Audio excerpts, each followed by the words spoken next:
بسم اللہ الرحمن الرحیم۔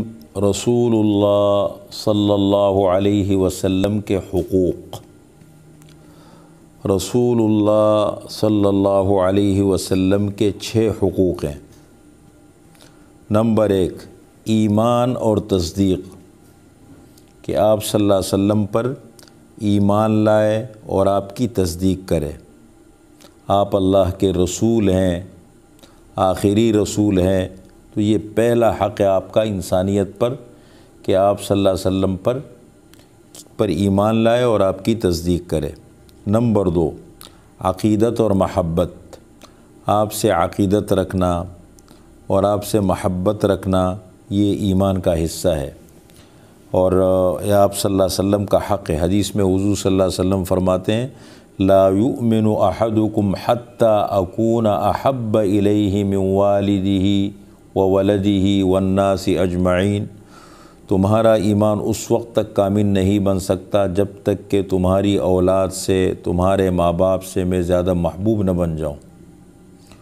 اور دوسری حدیث میں فرماتے ہیں، لا یؤمن احدکم حتی یکون ہواہ تبعا لما جئت بہ، جب تک اپنی خواہشات کو میرے لائے ہوئے دین پر قربان نہ کر دو تو اس وقت تو تمہارا ایمان کامل نہیں بن سکتا۔ تیسرا حق ہے ادب اور احترام، کہ آپ صلی اللہ علیہ وسلم کا ادب کرنا اور آپ صلی اللہ علیہ وسلم کا احترام کرنا، یہ بھی آپ صلی اللہ علیہ وسلم کے حقوق میں سے ایک اہم حق ہے۔ چوتھے نمبر پر ہے اطاعت اور اتباع۔ 2 لفظ ہیں، ایک اطاعت اور ایک اتباع۔ اطاعت ہوتی ہے قول میں، جو اللہ کے نبی نے فرمایا ہے وہ کرو، اور اتباع کا تعلق عمل سے ہے، جو اللہ کے نبی نے کیا ہے وہ کرو۔ قرآن کریم میں اللہ ارشاد فرماتے ہیں، قل ان کنتم تحبون اللہ فاتبعونی یحببکم اللہ ویغفر لکم ذنوبکم، اے پیغمبر آپ ان سے کہہ دیجئے اگر تم چاہتے ہو کہ اللہ تم سے محبت کرے، تم اللہ کا محبوب بننا چاہتے ہو، فاتبعونی، پس میری پیروی کرو، اللہ تم سے محبت کریں گے اور تمہارے گناہوں کو بخش دیں گے۔ 5ویں نمبر پر ہے صلاۃ و سلام، کہ آپ پر درود بھیجے، درود پڑھیں آپ کے اوپر۔ یہ آپ صلی اللہ علیہ وسلم کے حقوق میں سے اہم حق ہے۔ زندگی میں 1 مرتبہ درود پڑھنا یہ فرض ہے، اور پھر مجلس میں جب ہم بیٹھے ہوں آپ صلی اللہ علیہ وسلم کا نام ہم خود لیں یا مجلس میں ہم سنیں، تو 1 مرتبہ مجلس کا حق یہ ہے کہ آپ صلی اللہ علیہ وسلم پر درود پڑھیں، یہ واجب ہے، اور بار بار اگر آپ صلی اللہ علیہ وسلم کا نام آتے درود پڑھنا یہ مستحب ہے۔ اور دوسری بات یہ ہے کہ حضور صلی اللہ علیہ وسلم فرماتے ہیں، من صلی علی نائیا ابلغت وفی روایت بلغت ومن صلی علی عند قبری سمعت، جو دور سے مجھ پر درود پڑھتا ہے فرشتے اللہ تعالیٰ نے مقرر کیے ہیں وہ درود مجھ تک پہنچا دیتے ہیں، اور جو میری قبر پر کھڑے ہو کے مجھ پہ درود پڑھتا ہے۔ تو ہمارا یہ عقیدہ ہے، امت مسلمہ کا متفقہ عقیدہ ہے کہ آپ صلی اللہ علیہ وسلم اپنی قبر مبارک میں حیات ہے، جتنے بھی انبیاء کرام ہیں وہ اپنی قبروں میں حیات ہیں۔ تو فرمایا جو مجھ پہ درود پڑھتا ہے میں خود سنتا ہوں۔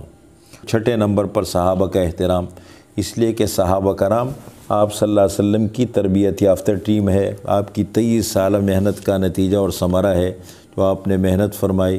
قرآن کریم میں اللہ تعالیٰ جب رسول اللہ صلی اللہ علیہ وسلم پر اپنی نعمتوں کا ذکر فرماتے ہیں تو اس میں سے ایک اہم نعمت یہ بیان کرتے ہیں کہ جیسے کہ صحابہ جیسی ٹیم ہم نے آپ کو عطا فرمائی۔ الم نشرح لک صدرک ووضعنا عنک وزرک الذی انقض ظہرک، کیا ہم نے آپ کا سینہ نہیں کھولا اور ہم نے آپ کا بوجھ ہلکا نہیں کیا؟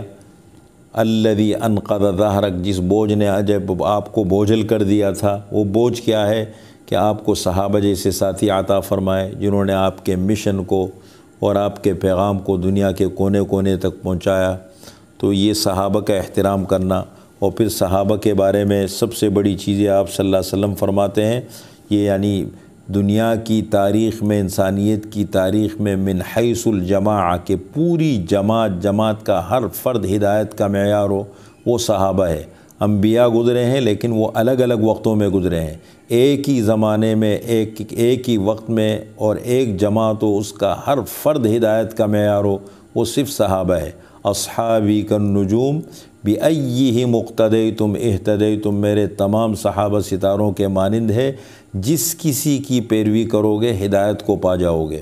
اور آپ صلی اللہ علیہ وسلم فرماتے اللہ اللہ فی اصحابی لا تتخذوہم غرضا من بعدی، اللہ کے لیے میرے صحابہ کے معاملے میں محتاط رہو، اور لا تتخذ میرے بعد ان کو تنقید کا نشانہ مت بنانا۔ جس نے ان سے محبت کی تو میری وجہ سے ان سے محبت کی، اور جس نے صحابہ سے بغض رکھا تو اس نے گویا مجھ سے بغض رکھا ہے۔ تو یہ آپ صلی اللہ علیہ وسلم کے 6 حقوق ہیں جو میں نے آپ کے سامنے ذکر کر دیے ہیں۔